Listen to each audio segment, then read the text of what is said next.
Hi guys, आप सबका स्वागत है आज के एक और नए और बहुत ही इंटरेस्टिंग से व्लॉग में। कल वाले ब्लॉग में आप लोग देखे होंगे कि हम लोग गए हुए थे जू सफारी। अगर आप लोग नहीं देखे हैं तो प्लीज जाइए और देखिए। मैंने बहुत सारे ब्लॉग अपलोड कर दिया है और कल मैंने न्यू ईयर सेलिब्रेशन वाला ब्लॉग भी अपलोड कर दिया है, जिसको मैंने 2 पार्ट में किया है। सुबह में भी हम लोग न्यू ईयर मनाए थे और फिर शाम में भी गेट टुगेदर हुआ था, तो मैंने दोनों वीडियो अपलोड कर दिया है। अगर आप नहीं देखे तो प्लीज जाइए और देख लीजिए। आज के इस ब्लॉग में हम लोग देखने वाले हैं नेचर सफारी में जो 3D है वो वाला। अगर आप लोग नेचर सफारी गए हैं तो वहाँ पे 360 डिग्री वाला थिएटर है। अगर आप नहीं देखे हैं तो प्लीज देख लीजिएगा, बहुत ही इंटरेस्टिंग सा शो चलता है उसमें। हम लोग गए थे तो हम लोग भी देखे और मुझे बहुत अच्छा लगा, तो मैंने ना उसका एक वीडियो कैप्चर कर लिया आप सबको दिखाने के लिए। आप सब देखना और मुझे कमेंट करके बताना कि आप लोग कभी गए हो कि नहीं। अगर गए हो तो थिएटर देखे हो कि नहीं, आपको कौन सा पार्ट अच्छा लगा मुझे कमेंट करके जरूर बताइएगा। चलिए बिना किसी देरी के इस वीडियो को स्टार्ट करते हैं। फाइनली हम लोग 360 डिग्री थिएटर में हम लोग जा चुके हैं, प्रवेश कर चुके हैं। मामा जी पीछे पीछे हैं, भाभी जी मामे जी यहाँ पे हैं। यहाँ पे आइए आप लोग।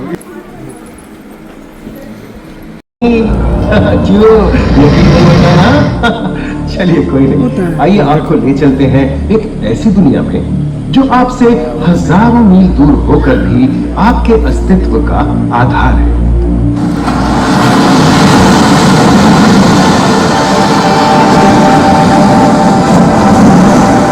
ये महासागर है, मीलों दूर तक फैला हमारे जीवन का केंद्र, जिसका पानी हर देश की सीमा से परे है। हमें सांस लेने के लिए जरूरी ऑक्सीजन का 50 से 80% इन्हीं समुद्रों के पानी से आता है। ये भी कह सकते हैं कि ये सागर एक विशाल संयुक्त परिवार की तरह है, जिसमें ये सभी जीव एक ही घर में रहते हैं, जैसे मछलियां, mollusc, dolphin, seal, walrus, crustacean, bacteria, समुद्री एनीमोनी और हाँ, ब्लू व्हेल भी, जो पृथ्वी का सबसे बड़ा जीव माना जाता है। और जंतु ही नहीं, इन समुद्रों में पौधों की भी लाखों प्रजातियां पाई जाती हैं।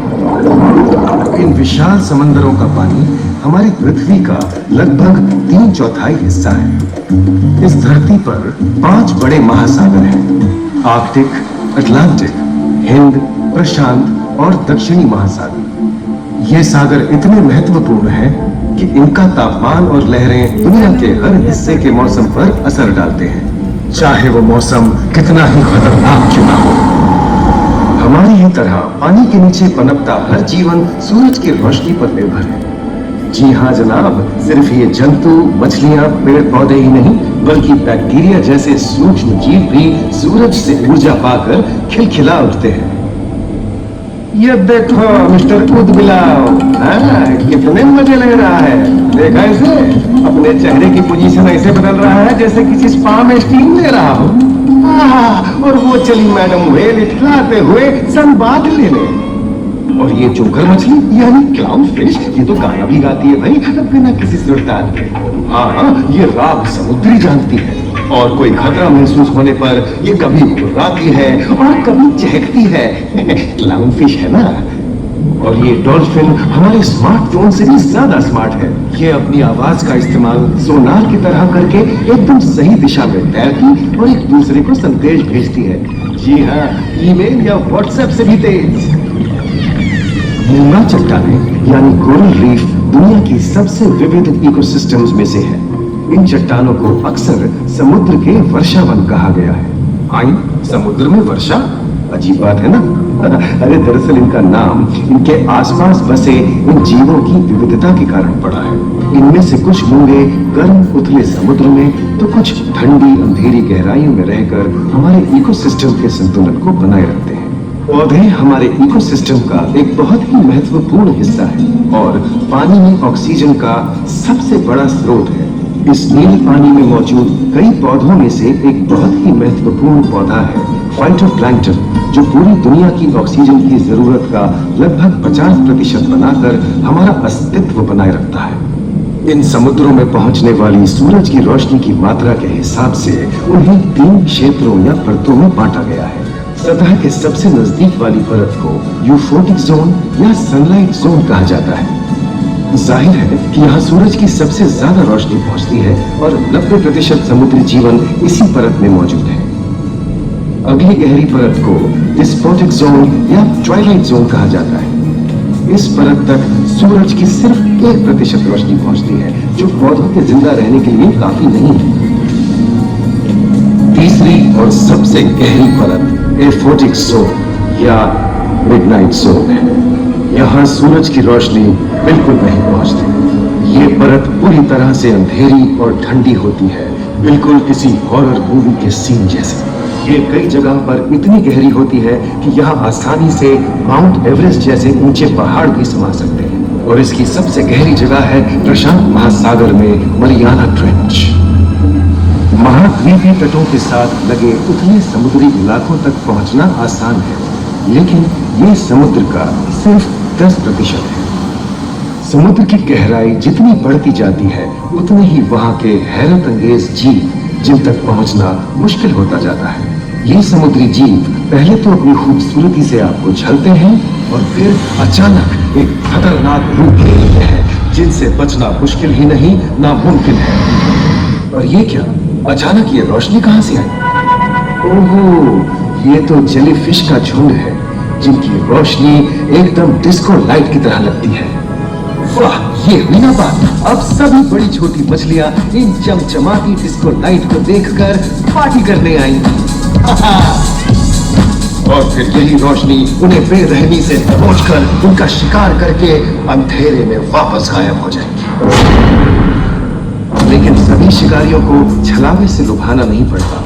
सबसे घातक शिकारियों में से है शार्क, जैसे ग्रेट व्हाइट और टाइगर शार्क। शार्क आमतौर पर सूरज ढलने के बाद अंधेरे में शिकार पे निकलती है, समुद्री जीवों का यमराज बनकर। आज तक शार्क की 500 से ज्यादा प्रजातियों का पता चल चुका है। ये हर तरह के खुले महासागरों में, मूंगे की चट्टानों में, आर्कटिक की बर्फ के नीचे और समुद्र की अंधेरी गहराइयों में पाई जाती है। और ये है समुद्री घोड़ा, जो तबड़क तबड़क नहीं, छप छप छप छप करता है, यानी दौड़ता नहीं, तैरता है। हमने इन समुद्रों के बारे में बहुत कुछ जाना है, पर अभी भी बहुत कुछ जानना बाकी है। ये सागर गहरे और विशाल, ठंडे और अंधेरे में डूबे होते हैं।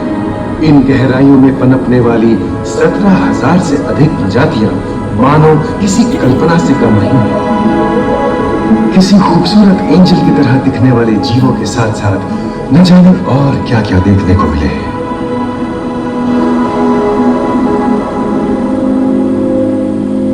इन विशाल सागरों के इकोसिस्टम इनके बाहर तक फैले हैं।